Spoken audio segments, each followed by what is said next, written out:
All right, here we go. Brain dump for this year is going to be, first off, you have to know the three parts of the periodic table. So metals, metalloids that split between metals and non-metals. So metals, remember, those characteristics are that they are shiny or have luster. They can be pounded into sheets or jewelry, like your gold, your silver, right? So remember also what's really crazy about these is, like, for instance, gold starts with a GO, but their chemical symbol is AU, so don't let it trick you. And then like leads over here, it's got something totally different. So, and that is because they spoke a different language when those were found. Now, metals also can be good conductors of heat and electricity. Hydrogen, though, it's a gas. It's over here because it likes to hang out in this group. So hydrogen, it stands alone over here, but it's actually a gas.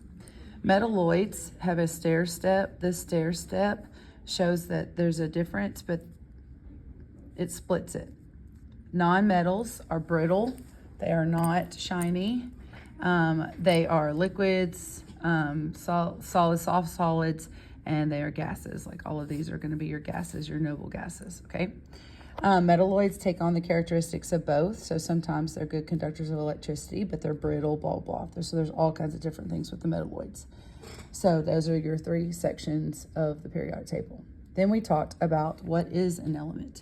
An element, these are the periodic table of elements. So if you look at just one of them, like carbon, that is one element. But you can have 4 carbon together, or you can have 304 carbon. That's still just one element. Compounds are going to be 2 or more different elements. So like, for instance, we have carbon and we have oxygen. So that is a compound, okay? The other thing that we talked about is the difference between physical and chemical changes. Physical change is if I cut our desk in half, I still have a desk, it's changed shapes. Or I can chop wood. But a chemical change is if I set fire to that wood, it is no longer going to be wood anymore. It is going to be a different product. Now, there are 5 evidences of chemical change. We have CGLTP. Remember, you have City Girls Love Their Pizza, or you remembered a certain way, but you need to remember that the C is for color, G is for gas or bubbles, light or fire, temperature, cold or hot, change, or a precipitant, which is 2 liquids make a solid. Now, those chemical changes are represented by a chemical equation. The main chemical equation that we're going to look at is photosynthesis. Remember that the reactants are always on the left. The arrow represents the yield sign. That means the chemical reaction's happening. And then you have your products over here on the right. So the other thing that you're going to have to do is you're going to have to remember that a coefficient, the number to the left, represents the number of molecules. When they ask you a question like, for instance, how many carbon atoms on the reactant side, you've got to take that 6 into that 1 carbon, so 6 times 1 is 6. But if it says how many oxygen atoms are on the reactant side, you're going to take that 6, multiply it by the subscript of 2, 6 times 2 is 12. But if you look, there's another oxygen over there. There's another coefficient. So 6 times this oxygen is 6. So I'm going to say 12 plus this 6 oxygen is 18 oxygen total on the reactant side. Then you have your products over on the right. So that means that the law of conservation of mass has happened. Remember that matter cannot be created nor destroyed. It is just rearranged. So all of these elements have been rearranged to glucose and to oxygen in photosynthesis.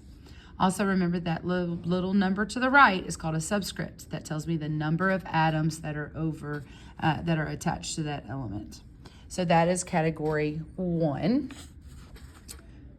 for 8th grade stuff. Now there's some other things like how energy is passed through an ecosystem and the food web and all that wonderful jazz. But this is the periodic table category 1. Now, if you look over on the back, when we look at our category 2 is our physics, our forces in motion. So we talked about how density equals mass over volume, and we looked at our little triangle. So remember that if they give you mass and they give you density, then you divide. If they give me mass and they give me volume, you divide to find density. But if they give me density and they give me volume, then I have to multiply those two to find the mass of what we're looking at. Now, speed equals distance over time. So again, you can plug in if they give you distance and time to find speed, or if they give you distance and divide by speed to get you the time, or if you're trying to find the distance of something, you're going to take the speed, multiply it by the time to find out how much distance the object went. The second law is the law of acceleration. So that does have a calculation, F equals m times a. So again, sometimes they give you force and you have to divide it by mass to find the acceleration, or they give you force and divide it by acceleration to find mass. But hopefully they'll just give you mass and acceleration, and you multiply those two to find the force, which is in newtons. We've talked about speed, velocity, and acceleration. Speed is the amount or the distance that something traveled in the given amount of time. Velocity has to have the speed and the direction. So if I'm going 15 meters per second north, then that is my velocity. Acceleration is any change in motion. Please remember that is the start, the stop, the speeding up, the slowing down, the turning left, the turning right, the going backwards, the spinning round and round. If you're on a merry-go-round, you're changing acceleration over and over. Newton's law, there are three of them. There is the law of inertia, which is an object at rest will stay at rest. An object in motion will stay in motion until a force acts upon it. Law 2 is the law of acceleration. And then you have action-reaction. So there is whatever action, there is an equal reaction. So that's law 3. Now, we talked about net forces, unbalance versus balance. Remember, when the arrows are going against each other, you're going to subtract. So if I have 5 newtons over here, 3 newtons over here, I've got 2 newtons. Now, the direction that it's going, whatever has the highest newtons, wherever it's pushing, or if it's pulling, then that's going to give me the direction. So like, for instance, if I have a tug of war going on right now, 3 newtons versus 3 newtons, that's going to be 0 newtons, so I have a balanced force. 5 newtons pushing and 5 newtons pulling, those arrows are going together. So I'm going to add those, and that's going to give me 10 newtons, and that box is moving, so that is an unbalanced force. The next thing is category 3. So category 3, we looked at plate tectonics. So we know that there are 3 different boundaries. We have convergent boundaries, continental versus continental makes mountains. And then we have subduction zones. Subduction zones happen with oceanic versus continental, makes ocean trenches and volcanic island arcs. Also volcanic mountains. And oceanic versus oceanic is a subduction zone. Whichever one of those is the oldest and the most dense is going to be the one that subducts under, and it turns into a volcanic island arc, an ocean trench, or that's the kind of stuff that can happen. Divergent boundaries divide. So we have 2 things that start with an R, oceanic versus oceanic. Oceanic ridges, the Mid-Atlantic Ridge, where I want to go and swim, is also where all the new crust is formed. When that new crust goes up into up into the ocean, it makes this big, huge mountain range.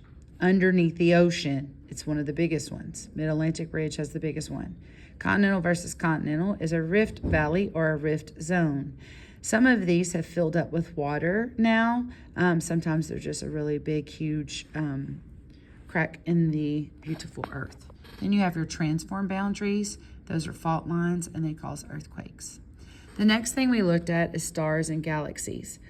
Remember that our sun is a medium-sized star, which is not very bright and not very hot. It's not very dim, and it's not too cold. So it's just like Goldilocks likes it, right in the middle. So the HR diagram, remember all of our hot, bright stars are at the top, and our dim, cool stars are going to be down at the bottom, okay? Bottom right, and our hot, bright is at the top left. Now, our galaxy is a spiral galaxy. Our sun, and we are located on the outer rim of that galaxy, which is unique so that we can see inside of our galaxy and we can see out of it. The next thing that we looked at is tides and seasons. Our tides, when you look at the sun and the earth, when we have a first quarter or a third quarter, we have a neap tide.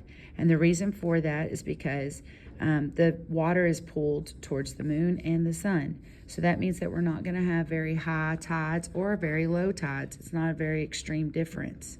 Now, when we have a new and a full moon, that is an extreme difference because now we have the water being pulled by the moon and the sun. So when we rotate through that water, it causes very high tides and very low tides.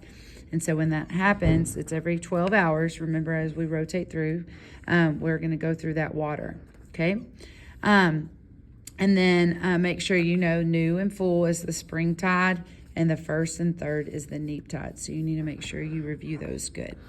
Now, seasons, we talked about seasons, and we talked about how that model doesn't really help us very much. All models have a limitation. So the main thing you want to look at is see where the North Pole is pointed towards the sun. That means the northern hemisphere above the equator is now in summer. I told you to remember the seasons of our school year to help you remember that, because of our location, we don't have complete 4 seasons.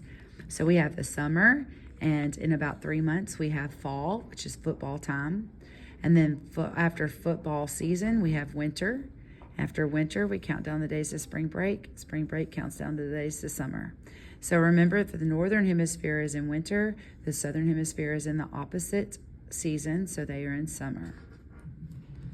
Weather maps. So remember that cold fronts are going to have our little triangles. Warm fronts are our semicircles. Stationary fronts are both. Cold fronts, remember, they always point in the direction that they're going. So that means the cold weather is going to be behind it, and then there's going to be stormy weather in front of it.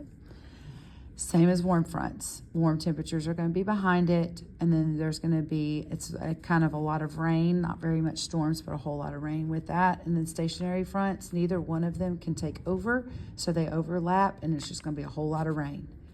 Remember that high pressure systems give me happy weather, and low pressure system give me lousy weather.